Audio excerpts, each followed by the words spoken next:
W.F. Howes presents an unabridged recording of A Very British Cult, Rogue Priests and the Abode of Love by Stuart Flinders. Narrated by Kris Dyer. Introduction. You whose eyes shall behold God and never taste death's woe. John Donne.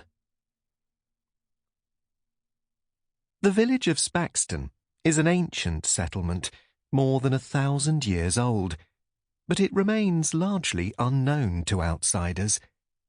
There is a church and a pub, but few tourists are drawn to that part of Somerset, preferring the heathland and woods of the Quantock Hills or the bustle of Bridgewater, a market town 5 miles away. Not much has changed there since the 1840s, when a small band of strangers appeared, building at first a chapel and then a large house that became their home. While they waited to move in, they rented cottages nearby.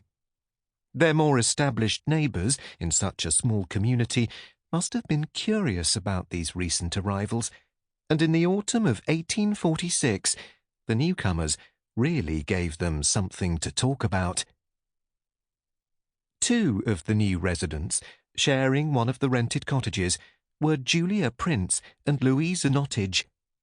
They were at home together one November morning when a carriage drew up outside, and suddenly 2 men burst into their room. The intruders claimed that Louisa's mother was ill and told her to go with them to see her, but she knew it was a lie and she refused to move. The men were not unknown to her. They were her brother, Edmund Nottage, and her brother-in-law, Frederick Ripley. She was aware that her family disapproved of the new life she had chosen by moving to Spaxton and of her new friends, so the sudden appearance of Edmund and Frederick made her suspicious. No, she told them. She would not go into the garden with them to discuss it. If they had anything to say, they must say it there. As the argument became heated, Julia rose to her feet and asked the men to leave. "Gentlemen, your presence here is unpleasant to Miss Nottage," she said. But the men would not budge.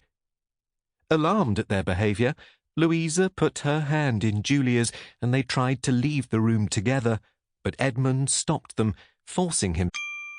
Sample complete. Ready to continue?